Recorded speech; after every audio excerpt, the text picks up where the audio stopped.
মান্না, হ্যাঁ ভাই, প্রবাস জীবনটা মানে কষ্টের।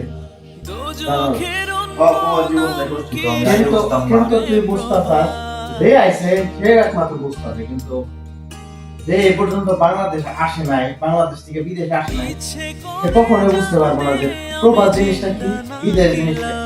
এটা জিনিসটা বুঝবো না বুঝলে আমার বন্ধু বান্ধব আছে বুঝছেন ভাই, মানে পাসপোর্ট বানায় হ্যাঁ স্টুডেন্ট আছে, আর কিছুদিন হবে, আর কিছুদিন ভালো কিছু, ঠিক আছে ভাই ভালো কিছু আসো প্রবাস জীবনে, তারপরে বুঝবা যে কেমন লাগে, ঠিক আছে কেমন একটা ডিউটি শেষে রান্না বান্না করতে হয়, এটা হচ্ছে আপনারা। সবকিছু ঠিক আছে, তুমি মনে করো যে আসতে পারো প্রবাস জীবনে, তাহলে আসো, আর যদি কোনো কাজ কাম শিখা আসো। প্রবাস জীবনের সবচেয়ে কষ্টদায়ক জীবন আমি মনে করি। বিশেষ করে আমরা আছি বাস্তবতার শিকার।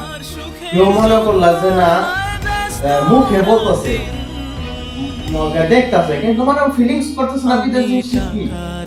যে নাকি সরাসরি ফিল্ডে এসে কাজ করবো, বাস্তবতার শিকার, প্র্যাকটিক্যালে কাজটা করবো, সে অন্তপক্ষে বুঝতে পারবো আসলে বিদেশের কষ্টটা কি।